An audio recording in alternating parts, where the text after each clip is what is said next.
मंदिर में स्थापित भगवान शिव के 190 स्वरूपों में से एक भगवान पशुपतिनाथ का स्टेचू आप देख सकते हैं सामने बना हुआ है।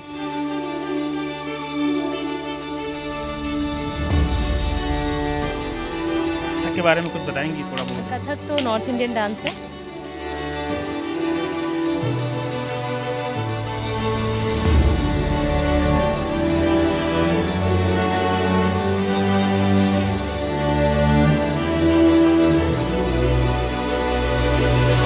ये मेरे बाएं तरफ समुद्र मंथन का दृश्य मूर्तियों में उकेरा गया है, आप देख सकते हो।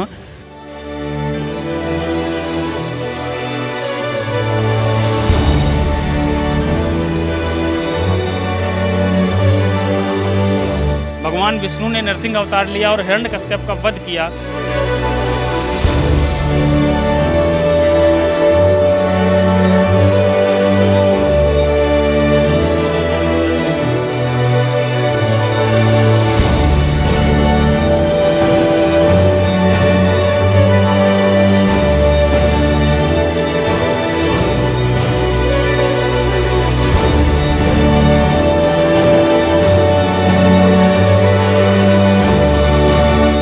यह लगभग 900 मीटर की भित्ति चित्र है, जहां पर भगवान शिव से जुड़ी तमाम लीलाएं उकेरी गई हैं भित्ति चित्रों के माध्यम से।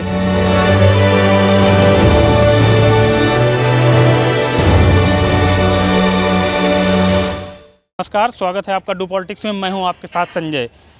हम इस वक्त मौजूद हैं मोक्षदायिनी सप्तपुरियों में से एक नगरी उज्जैन महानगरी में। उज्जैन महानगरी जहां बाबा महाकालेश्वर विराजमान हैं। 12 ज्योतिर्लिंगों में से एक बाबा महाकालेश्वर सबसे प्रसिद्ध हैं, सबसे ज़्यादा मान्यता वाले हैं। ये सामने आप देख सकते हैं महाकाल कॉरिडोर में बाबा महाकाल का घर बन रहा है, सज रहा है और सजकर तैयार भी है। 11 तारीख को प्रधानमंत्री नरेंद्र मोदी इसी परिसर में आकर इस कॉरिडोर के प्रथम चरण में तैयार हुए हिस्से का उद्घाटन करने वाले हैं। ये पीछे ठीक नंदी द्वार मेरे बना हुआ है।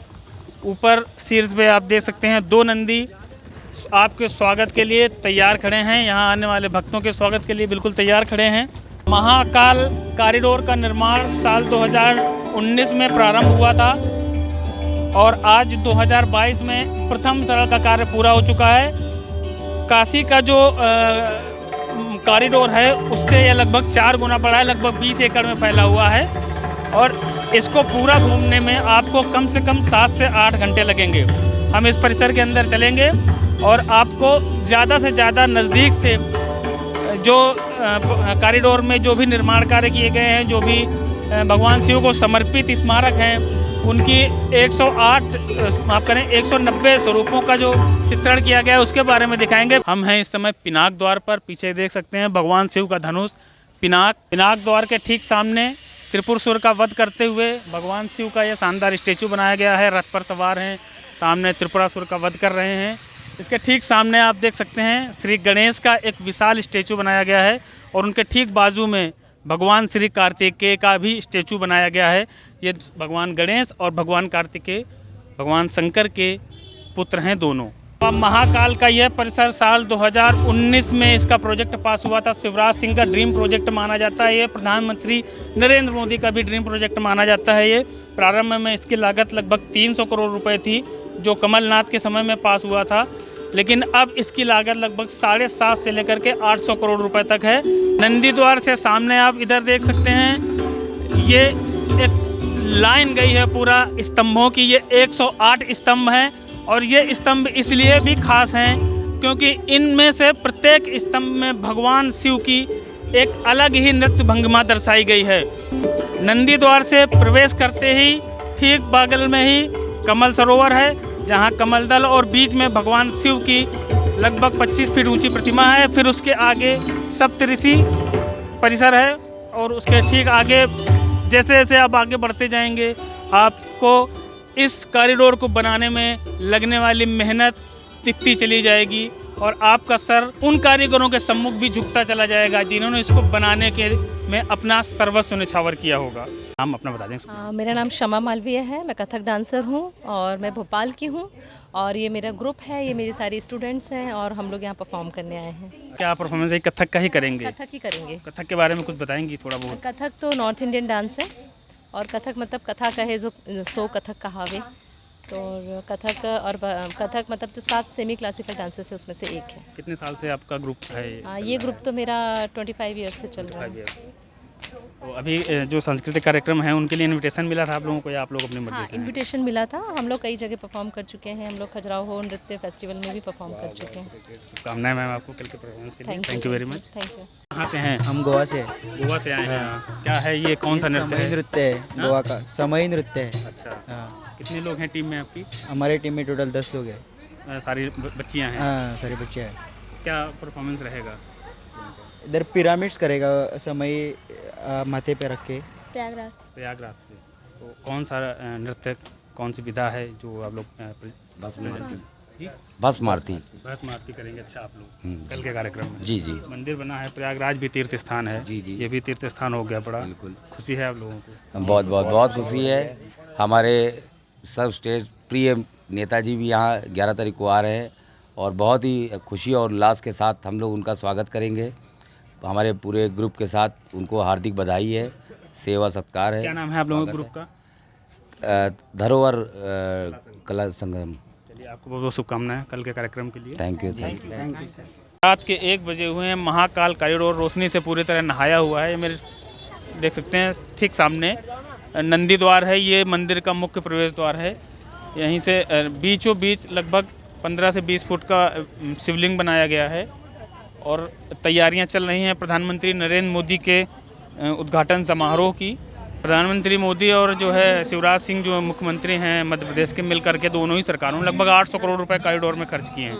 आपको नहीं लगता कि यही पैसा हॉस्पिटल और स्कूल वगैरह बनाने में खर्च होता तो लोगों का ज़्यादा भला होता? भला उसमें भी है, भला इसमें भी है, दोनों के अपने अपने महत्व इसमें कैसे भला है लोगों के। धर्म से भी, सनातन धर्म से भी तो जुड़ना है, जरूरी है। बच्चे कैसे समझेंगे कि क्या है भगवान, क्या है आस्था? भगवान के प्रति भी तो आस्था रहनी है, धर्म के प्रति भी तो सनातन धर्म भी तो होना चाहिए ना बच्चों के मन में। नारायण सेवा है, इसलिए उसके माध्यम से भी वो नारायणी सेवा भी कर सकते हैं ना। तो मोदी जी जब से आए हैं तब से मंदिर ही मंदिर बन रहे हैं। अयोध्या में बना, काशी में बना, अब यहाँ बन रहा है, आगे फिर किसी मंदिर का।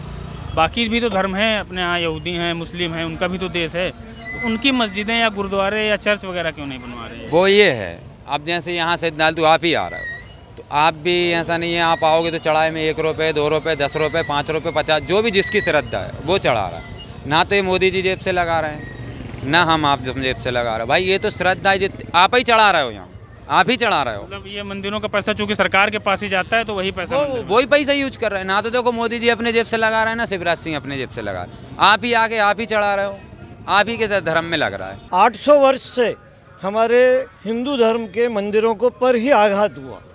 क्या आज तक कोई मस्जिद गिराई गई? क्या मुस्लिम आक्रांताओं ने या अन्य विदेशी आक्रांताओं ने किसी चर्च को गिराया? सिर्फ हिंदू मंदिरों को ही गिराया। 800 वर्षों तक हिंदू धर्म का ही लॉस और हास हुआ।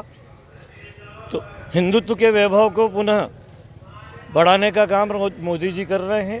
निश्चित रूप से पूरे विश्व गुरु का सम्मान भारत को मिलने वाला है। क्या प्रधानमंत्री का काम है मंदिर मस्जिद बनवाना?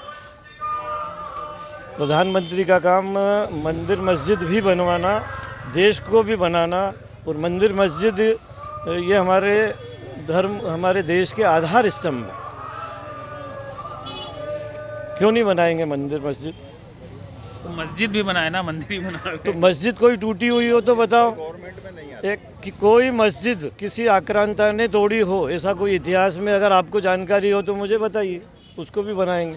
बाबरी तोड़ी गई 92 में। बाबरी के पहले तो राम मंदिर था, उसको तोड़कर बाबरी बनाई गई।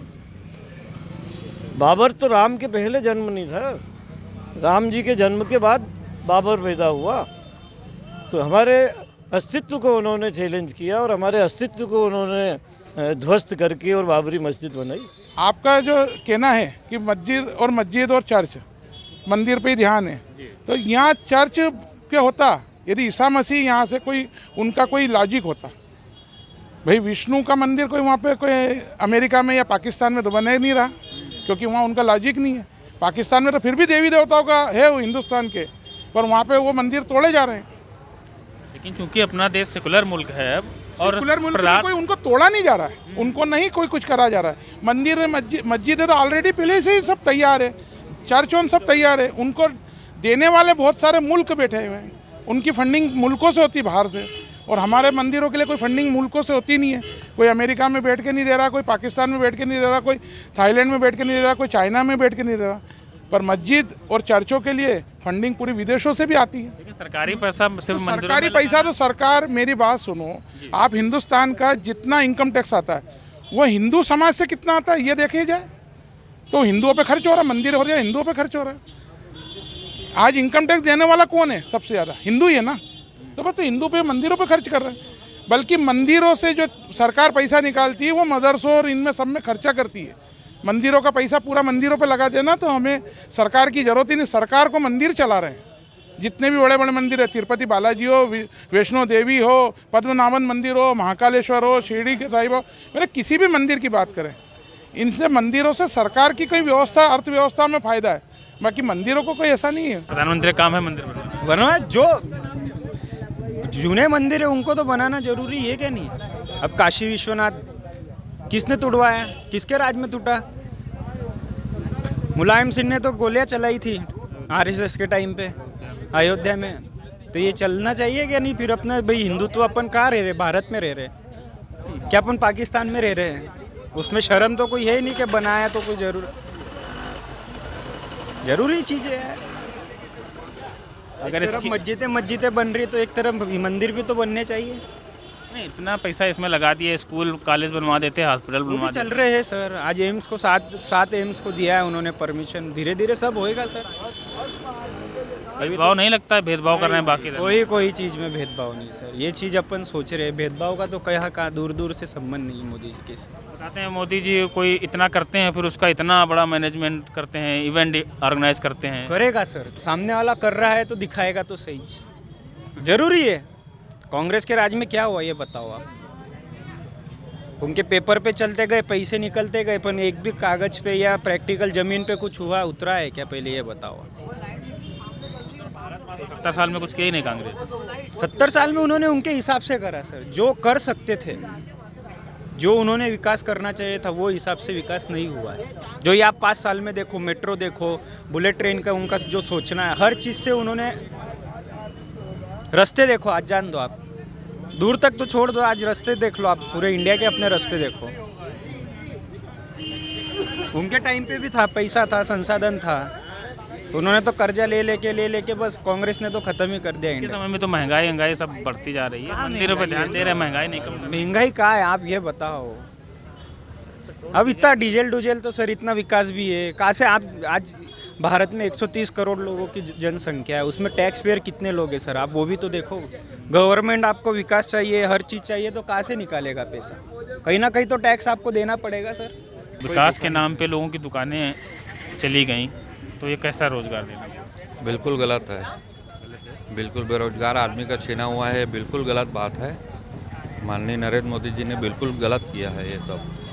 मैं छत्तीसगढ़ से हूँ, हरदेव देवांगन मेरा नाम है। मैंने आज यहाँ आया, एक ऑटो वाले ने बताया कि यहाँ मुसलमान भाइयों का 400 घर उनको बेघर किया गया। हाँ, बेघर किया गया है। ये तो गलत बात है, सरासर गलत बात है। ऐसा नहीं होना चाहिए भाई, उनको व्यवस्था करके देना चाहिए। उनको मुआवजा दिया गया है, जो उनको जो हिसाब से मुआवजा उनके लिए दिया है गया है, पर ये मुआवजा 3 लाख का मुआवजा थोड़ी ना होता है सर। आदमी का ज़िंदगी चला आया है, बचपन से वहाँ कटा हुआ है, उनको 3 लाख रुपए दे के ऐसा करना बिल्कुल सरासर गलत बात है। उनके विकास यदि होना है तो कुछ ना कुछ प्रशासन के लिए कुछ ना कुछ करना पड़ती है। उसके लिए क्या जो कुछ अपने सामने आ रही है जो चीज़, तो उसको तो हटाना पड़ेगी सर। हमको भी बुरा लगा, पर सभी लोगों को, पर किसी के साथ अन्याय हो वो हमको अच्छा नहीं, पर ये भी जरूरी है सर। क्या अब यहाँ से आप 20 किलोमीटर 25 किलोमीटर दूर में उनको आशियाना बना के दोगे तो गलत है ना सर। उनका बचपन वहाँ गुजरा हुआ है। आप उनको 2 लाख 2.5 लाख रुपए में खरीद के ऐसा बोल रहे हो कि आप 3 लाख रुपए ले लीजिए यहाँ से और आप अपना घर छोड़ दीजिए। ये कहाँ के आशियाना बात हुई? विकास की बात करते हैं माननीय नरेंद्र मोदी जी, हर साल 2 करोड़ नौकरी की बात किए हैं। कहाँ का किसको मिला है नौकरी बताइए? मंदिर बनवा रहे हैं खाली। मैं ये नहीं बोल रहा हूँ, आदमी की श्रद्धा है, ऐसा नहीं है कि मैं मंदिर बनवा रहे उसके विरोध में हूँ। मैं भी एक हिंदू आदमी हूँ, ऐसा नहीं मैं उनका विरोध कर रहा हूँ। बहुत अच्छी बात है माननीय नरेंद्र मोदी। सिर्फ अगर सेकुलर मुल्क है तो प्रधानमंत्री तो सबके हैं ना, सिर्फ हिंदुओं के नहीं है। सबके लिए, तो जो पैसा खर्च हो रहा है हिंदू प्रतीकों पे, कुछ पैसा जो है बाकी जो धर्म है उन पर भी खर्च होना चाहिए। बिल्कुल हर धर्म में खर्च होना चाहिए। ऐसा नहीं है प्रधानमंत्री खाली एक हमारे ही है, सभी धर्म के लिए हैं, उनको सबको देख के चलना चाहिए। तो इस मामले में भेदभाव कर रहे हैं वो। भेदभाव बिल्कुल कर रहे हैं सर, बिल्कुल कर रहे हैं, नो डाउट। विकास की बात करते हैं माननीय नरेंद्र मोदी। मैं इनकी बात से सहमत नहीं हुई सब, क्या मैं स्पष्ट कहना चाहूँगा आपको। काम देखो, विकास भी जरूरी है क्या, अरे अब ये चीज़ भी जरूरी है क्या, क्या जो भाई साहब कह रहे हैं कि भेदभाव कर रहे हैं एक पक्ष के साथ, सिर्फ हिंदू प्रतीकों पर ही। नहीं, मुझे ऐसा नहीं लगता है कि भेदभाव हो रहा है। जो हो रहा है मंदिर के हित के लिए हो रहा है, पूरे राष्ट्र के हित के लिए हो रहा है। दूसरा नहीं, मंदिर के हित के लिए, मंदिर के हित के लिए नहीं हुआ करके मैंने नहीं बोला ऐसा।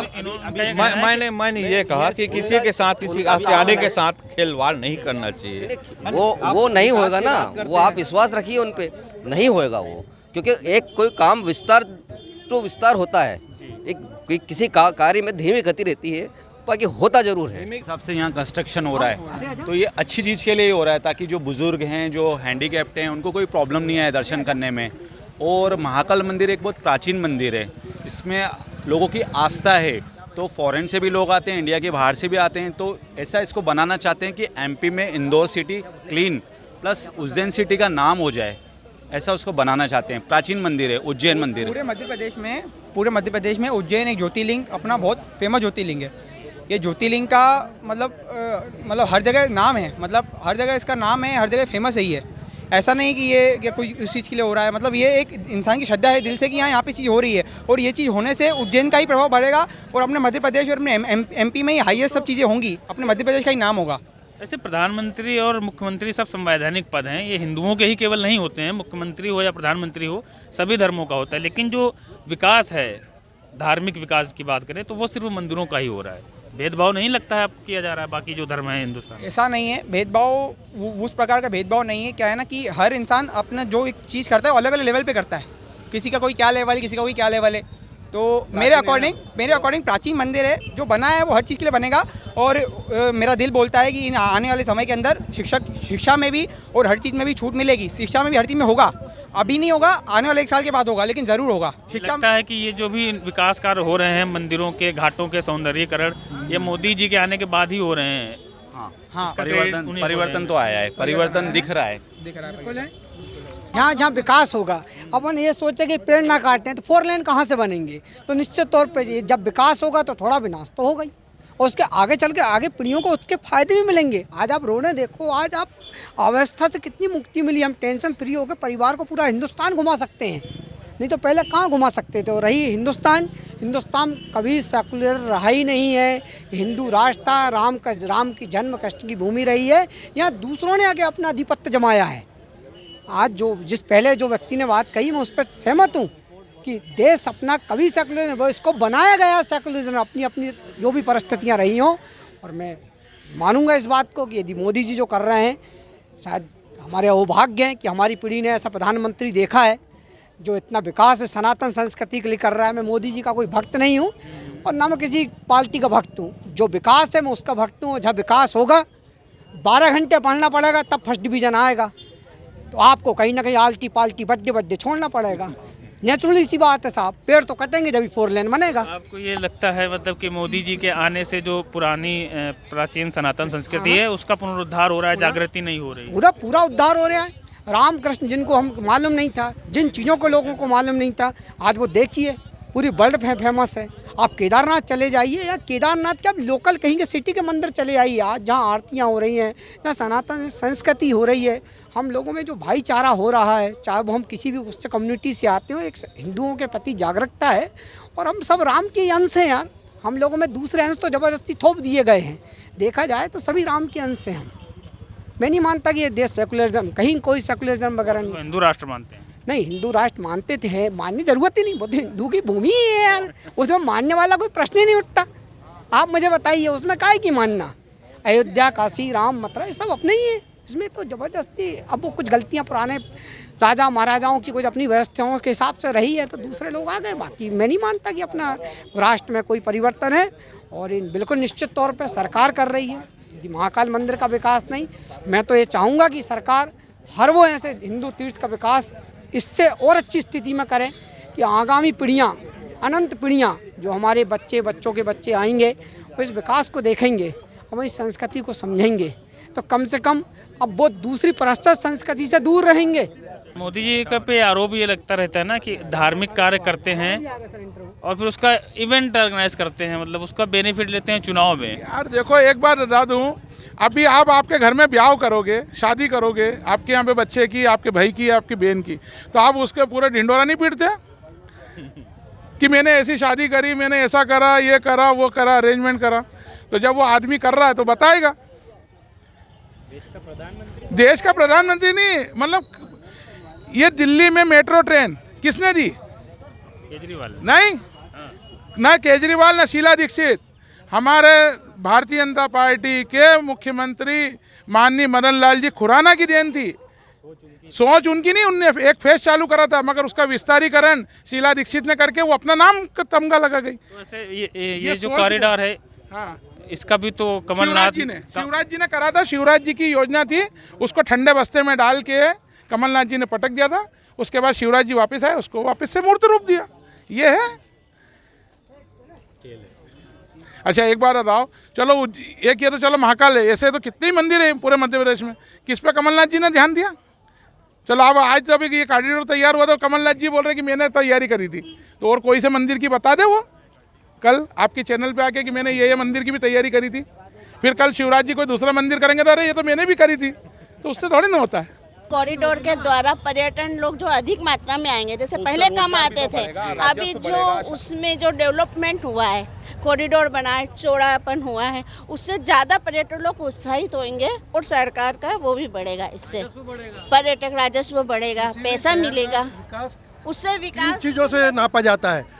वहाँ पर अस्पताल, वहाँ के गार्डन, वहाँ के मंदिर, वहाँ की सड़कें, वहाँ के बगीचे, इन लोगों से इसी आधार पर तो किसी शहर को अच्छा या फिर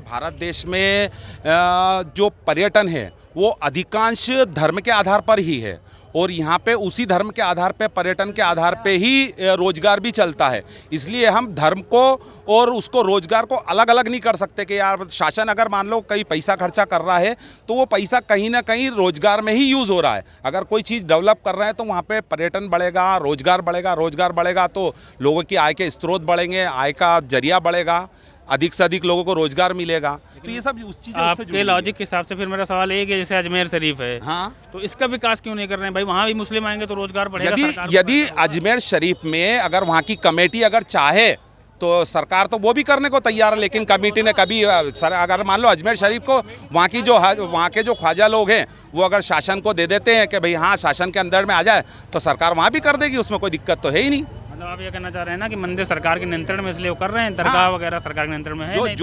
जो भी उनके, मैं किसी एक धर्म का नहीं बोल रहा, मैं तो जो जितने भी धार्मिक स्थल है अगर वो ये चाहते हैं कि हाँ उनके भी धार्मिक स्थलों का विकास हो तो वो शासन के अंदर, जैसे हमारे मंदिर है ऐसे उनके अंदर दे दे, शासन उनका भी हो। शासन ने कभी कोई, मोदी जी ने किसी के साथ कोई भेदभाव नहीं किया है, सबका साथ सबका विकास किया है। अगर वो उनकी योजना में आएगा, वो अगर उनको शासन को संचालन की कमांड देंगे तो मोदी जी उसको भी कर देंगे। हिंदुस्तान में एक मस्जिद बतलाइए जो इसके लिए है, उसका निर्माण करा जाए, जो है उसका होगा। कोई है आपकी नजरों में मस्जिद? अयोध्या में ही मिली थी एक जगह। अयोध्या में मिली नहीं थी, उसको तो उस पर डाला गया था मंदिर तोड़ के। आज मेरे घर पे जैन साहब बुलडोजर बना देंगे आके, तो क्या जैन साहब का हो जाएगा? भैया आज जिनका समय इन्होंने बना लिया, आज मेरा समय आया मैंने मंदिर बनवा दिया। बहुत बढ़िया, क्या बात, मेरा समय आया मैंने मंदिर बनवाया। सर अभी तो सिर्फ अयोध्या में हमारी जो है राम मंदिर बना है, अभी आप यूपी में जाएंगे ना, ज्ञान वापी मस्जिद का जो मसला चल रहा है वहाँ से भी हमारा शिवलिंग निकल के आया है, अगर ये बात आपको मालूम हो तो। वो बता रहे हैं वो तो फव्वारा है। नहीं नहीं नहीं, वो गलत बात सुनो, फव्वारे कैसे हो जाएगा? उस समय उसके अंदर पाइप कहाँ से आ जाता है, और पानी इतना प्रेशर, मोटर थी, लाइट थी, जो फव्वारा चलेगा। ये जिनके दिमाग का फव्वारा है ना, उनका फव्वारा बंद हो जाना चाहिए, है ना। अब हिंदू जाग चुका है और हर हिंदू ये चाहता है कि मंदिर का भव्य निर्माण हो, जैसे उज्जैन में महाकाल का हुआ है, अयोध्या में हुआ है, काशी में हुआ है, मथुरा में भी होगा, है ना, सभी दूर होगा। और हमारी विचारधारा किसी धर्म के खिलाफ नहीं है, सिर्फ ये कि हमारा धार्मिक जय होना चाहिए, और हम कर रहे हैं। सेकुलर मुल्क में फिर कैसे आप बहुसंख्यक हैं, वो अल्पसंख्यक हैं? अरे अल्पसंख्यक और बहुसंख्यक क्या करे भैया? पाकिस्तान में अल्पसंख्यक कौन है? हिंदू। तो वहाँ जे किसकी होती है? मुसलमान की। आज हमारे हिंदुस्तान में अगर हम लोग बहुसंख्यक है और हमारी जे हो रही है तो इसमें किसी का पेट क्यों दुख रहा? सही बात है, सही बात है। पाकिस्तान इस्लामिक मुल्क है, हिंदुस्तान तो सेकुलर मुल्क है। अरे तो यही तो हम कहना चाह रहे हैं कि हमारा देश लोकतंत्र वाला देश है, फिर भी हम किसी को कुछ बोल नहीं रहे। लेकिन जो हमारी चीज़ है, आज मैं मेरा घर अगर पोत रहा हूँ तो किसी का पेट क्यों दुख रहा है? अगर हमारा घर अगर हम पोत रहे हैं दिवाली पे तो उसको किसी को परेशानी क्या होनी? उसमें किसी प्रकार की परेशानी नहीं होना चाहिए। सरकारी पैसा लगाना मंदिर में आप उचित समझते हैं? किसने बोला सरकार? ये महाकाल का इतना पैसा है, महाकाल का इतना पैसा, समिति के पास इतना पैसा है, प्रदेश सरकार का भी है, केंद्र सरकार का भी है। पर सर मेरी बात सुनिए, आज मेरी बात सुनिए, मदरसे में जो पैसे आ रहे मदरसों में या अन्य समुदाय में जो पैसे आते वो भी तो सरकारी लगाती है। सरकार ने कभी बोला कि हम मदरसों में नहीं देते? हम सिर्फ हज जो जाते हैं उनको सब्सिडी दी जाती है, वो भी तो सरकारी पैसा होता है। वो हम जैसे लोग जो टैक्स से भरते हैं उससे आता है। तो कभी मना करा किसी ने इस विषय पे? लेकिन जब हिंदुओं के मंदिर बनते तो ये सारा ज्ञान और विज्ञान क्यों आ जाता है? लॉकडाउन में इतना पैसा मंदिरों ने दिया, किसी मदरसे ने दिया या किसी मस्जिद ने दिया? अभी तक दिया क्या? आपने सुना होगा कि तिरुपति से इतना पैसा आया, वहाँ मंदिर से इतना पैसा आया, वैष्णो देवी साइन बोर्ड ने इतना पैसा, किसी मस्जिद ने दिया क्या पैसा अभी तक? उसमें लॉकडाउन में कोविड में दिया क्या? किसी ने हेल्प करी क्या? लेकिन ये सबसे अच्छी बात यह है कि जो बाकी है, काशी है, मथुरा है, अयोध्या है, वहाँ की तरह यहाँ किसी तरह का डिस्प्यूट नहीं रहा है मंदिर को लेकर। किस प्रकार का? जैसे वहाँ पर अयोध्या में बाबरी का विवाद था, काशी में ज्ञान राजा है ना, महाकाल है। तो यहाँ जब एक राजा है तो उसकी प्रजा बन के सभी को रहना पड़ेगा, है ना? अलग से कोई दूसरा घुसेगा ही नहीं यहाँ पे, और जो घुसेगा उसको निकालना महाकाल को याद है। उसने अच्छा जोन पहलवान करने वालों को भी उन्होंने निकाल दिया। यहाँ की मान्यता ही सर ये है कि कोई भी बड़ा आदमी नहीं रुक सकता। जैसा कि आप जानते हैं मुरारजी राय देसाई रुके थे तो उनकी सरकार अगले दिन ही गिर गई थी। येदियुरप्पा जी गए थे, उनके ये हो गया था। कोई दूसरा राजा नहीं रुकता है। नहीं, ये स्वयं एक ही राजा है, बाबा महाकालेश्वर, और वही रहेंगे। कॉरिडोर बनने के बाद थोड़ा सा अंतर्राष्ट्रीय ख्याति हो गई है, देश में तो थी ख्याति महाकालेश्वर की। अभी क्या है कि जो लोग फॉरेन से भी आने लगे, फॉरेन कंट्रीज से, तो अभी उज्जैन में क्या कमियां हैं जो अभी सरकार को पूरी करनी चाहिए? एयरपोर्ट वगैरह या रेलें कम चलती हैं? देखिए, एयरपोर्ट का तो हम इसलिए नहीं कह सकते क्योंकि इंदौर और उज्जैन की कनेक्टिविटी बहुत पास है ना। इसलिए जैसे आप मल्टी सिटी जो महानगर वगैरह है वहाँ भी आप देखोगे तो एयरपोर्ट शहर में 50-50 किलोमीटर दूरी होते हैं सामान्यतः। तो वैसे तो एयरपोर्ट की तो सुविधा की मेरे लिए हिसाब से कोई आवश्यकता उज्जैन में है नहीं, क्योंकि इंदौर में है ही सही इंटरनेशनल एयरपोर्ट है, वहाँ से अंतर्राष्ट्रीय फ़्लाइटें जाती है, सभी शहरों की जाती है। इसलिए एयरपोर्ट की तो मेरे हिसाब से कोई आवश्यकता यहाँ पे है नहीं, बल्कि और उसके कारण बहुत सारी ज़मीन जो है ऑक्यूपाइड हो जाएगी क्या, तो उसकी तो अच्छा। प्रधानमंत्री मोदी के आने के बाद से 2014 पर आपको लगता है कि जो हिंदू संस्कृति है उसमें पुनर्जागरण हुआ है? जो मोदी जी हैं उनकी वजह से हिंदू संस्कृति में ही पुनर्जागरण नहीं हुआ है। उन्होंने सर्व धर्मों का विकास किया है, उन्होंने सारे धर्मों को लेकर चले, वो किसी एक धर्म के पक्ष में नहीं है। उन्हें हर धर्म के लोगों को, उन्होंने ये नहीं कहा है कि एक समुदाय के लोगों के को हम विकास करें या वो करें। उन्होंने जो नीचे तबके के हैं, कोई सी भी जाति, कोई सी भी कास्ट, कोई से भी धर्म हो, सबको लेकर चले हैं। इसलिए मोदी जी को किसी एक धर्म से जोड़कर नहीं देखा जा सकता। लेकिन उनकी छवि तो वही है ना कि वो हिंदू पूजा करते हैं, पाठ करते हैं, मंदिरों में घुमाते हैं। जी, जो मुसलमान होगा वो नमाज करेगा, जो ईसाई होगा वो जो भी उनके जो हैं वो करेंगे।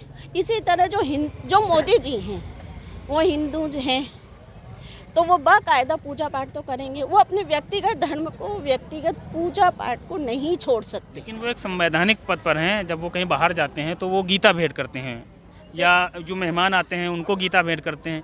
बाकी कभी कुरान या बाइबल ये सब। एक मिनट, सीधी सी बात है, अगर आप ब्राह्मण हैं, मान लो आप किसी भी कास्ट के हो, तो आप किसी दूसरे को वही चीज़ दोगे जो आपके पास होगी। आपके पास क्या होगी? आपके पास होगी आपके धर्म के अनुसार गीता, और कोई दूसरा इंसान है उसके पास होगी उसके धर्म के अनुसार जो भी है, जितनी भी धार्मिक पुस्तकें हैं वो सब अपने अपने धार्मिक हिसाब से वो चीज़ भेंट करेंगे। तो जो आपके पास होगी वही आप भेंट करोगे ना। आप तो प्रश्न ये भी उठा सकते हैं कि न्यायालय में केवल गीता की सौगंध ही क्यों खिलाई जाती है, कुरान की सौगंध क्यों नहीं खिलाई जाती है? ये प्रश्न भी आता है। अब आप पूछिए, कोई बात नहीं, कोई प्रॉब्लम नहीं है, सीधी सी बात है। ये अगर कोई हिंदू तो पहले भी जागृत था और आज भी जागृत है। मोदी जी ने तो केवल उसको ये बताया है कि भाई धर्म भी आपके लिए उतना ही महत्वपूर्ण है जितना आपका जीवन महत्वपूर्ण है। आपको लगता है कि पिछले लंबे समय से जो हिंदू हैं, जो नई पीढ़ी है, वो धर्म से कट चुकी थी और प्रधानमंत्री मोदी के आने के बाद जिस तरह से काम हुआ हिंदू धर्म के लिए, बहुत वापसी लोगों को जड़ों से जोड़ने में बेनिफिट मिला है? बिल्कुल मिला है। मोदी जी की कार्यशैली को लेकर के कुछ कहेंगे? वो एक तरफा नहीं लगती कि बस हिंदुओं के लिए किए जा रहे हैं? नहीं नहीं, ऐसा नहीं है, हिंदू के लिए कर रहे हैं, सबके लिए ही है। ये तो अगर विकास होगा तो सबके लिए ही होना है, सिर्फ एक पर्सन के लिए, किसी के लिए नहीं होना है। महाकाल जो है, लोग इसके निर्माण से बाकी समुदायों को क्या फायदा? महाकाल, उज्जैन महाकाल के कारण ही पहचाना जाता है कि उज्जैन में महाकाल बाबा है। वो तो पहले भी थे, इतना पैसा तो खर्च इसीलिए ना इतना अच्छा करा है उसको कि लोग आए जाने और यहाँ पर पर्यटन को बढ़ावा मिलेगा, आर्थिक विकास होगा, लोगों को रोजगार मिलेगा। इसलिए अगर ये जो किया जा रहा है उसे हम किसी भी तरीके से गलत नहीं कह सकते। ये तो आवश्यक है लोगों को रोजगार देने के लिए, और कहाँ से कोई काम खोजा जाएगा। तो एक धर्म भी रास्ता है जहाँ लोगों को आज कितने लोग काम कर रहे हैं, कितने कारीगर काम कर रहे हैं, कितने मजदूर आज काम से लगे हुए हैं, रोजगार मिल रहा है, लोगों का आर्थिक स्थिति संबल बन रही है। तो इसलिए इस चीज़ को हम गलत नहीं कह सकते हैं। भविष्य में यहाँ पर्यटन को बढ़ावा मिलेगा, पर्यटन रहेगा तो रोज जो है आर्थिक तौर पर विकास होगा, और उज्जैन जो है निश्चित तौर पर एक श्रेष्ठ पर्यटन स्थल के तौर पर जो स्थापित भी हो पाएगा। मोदी जी के नेतृत्व में देश के युवा, देश के नौजवान उनके साथ खड़े हैं, सब है। हम सारी चीज़ों को मद्देनजर रखते हुए, सारे प्रोटोकॉल्स को मद्देनजर रखते हुए ये लोकार्पण बहुत शांति से, सामान्य रूप से करवाएंगे। और आखिरी मेरा कहना ये है, जय जय श्री राम।